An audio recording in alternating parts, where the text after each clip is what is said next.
What's up mga idol, mga katagay? So, andito ngayon tayo sa Shell. Nagpa-repair ng ating mamahaling sasakyan na Kia Picanto. So, makikita nyo dito marami talagang mga problema, kunti yung sasakyan ko. Kita mo yung shock, parang wala na. Kailangan na palitan kapag may pera na tayo mga ka-idol. So, check muna natin para ano natin yung kapag may budget tayo. So, maybe next year. So, ngayon, temporary lang. Galaw-galawin lang yung shock sa likod. So, mga idol. So,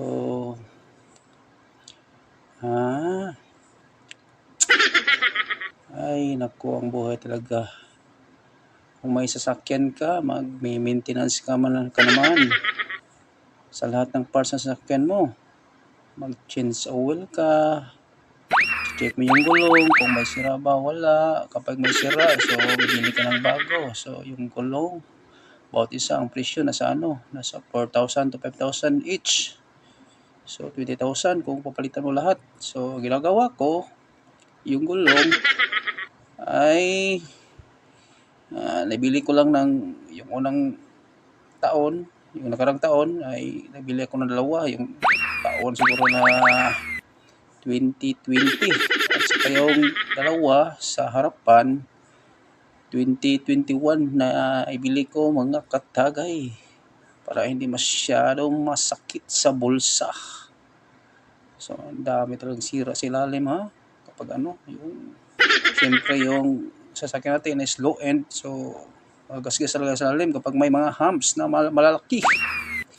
Iwan ko ba yung may mga kasada talaga na may malalaking humps na ilagay para hindi daw diretso-diretso yung takbo ng sasakyan natin, para hindi daw makabangga ng kahit mga bata siguro maglalaro sa kalsada sa barangay roads. So kaya makita mo dyan idol so dito naman sa Shell Naga, so mabawal talaga yung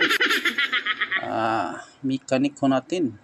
So madali lang natin kausap yung pwedeng kunti-kunting sira ay ma-fix niya o diba? So kikita mo is parang maluwag-luwag na yung clutch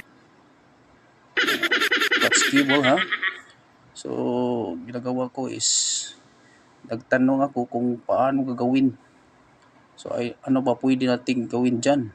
Pwede ba i-repair ng kunti lang para siyempre yung budget natin is maliliit. Change oil lang. At saka checking ng mga yung mga kukunting sira. So ngayon pinalitan natin ng bago ng oil. So buti na lang yung mekaniko is talagang napakabait talaga sa atin. So nag-advise siya na sa susunod na change oil ay talagang may mga parts na kailangan talaga na palitan. So mga cuts lining. Yan muna mga idol So makita mo, check niya yung level, oil gauge.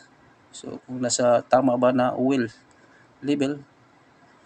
So ba talaga ni manong So kunting dik-dik lang ayos na. So mamaya ay check yung radiator water level natin. So kailangan lagyan ng kunti yung certain level niya, hindi masyado marami para hindi magka-pressure yung radiator natin. So ngayon ito parang kinakumpuni yung ni-repair na yung kunti yung clutch cable ko. Siyempre maluwag-luwag na talagang ipepix. So ayos naman, salamat naman is nakuha niya yung timing ng clutch lining natin at saka yung clutch cable is na-repair niya kaagad na walang hirap-hirap mga idol, mga katagay. So since ngayon is Halloween, ng weekend, so, buti na lang open yung yung sa shell. Dapat sana is nasa ano tayo, nasa cemetery para nabisin natin yung mahal sa buhay. Nawala sa dito. So maraming salamat mga ka-idol ha. Until next time, bye bye.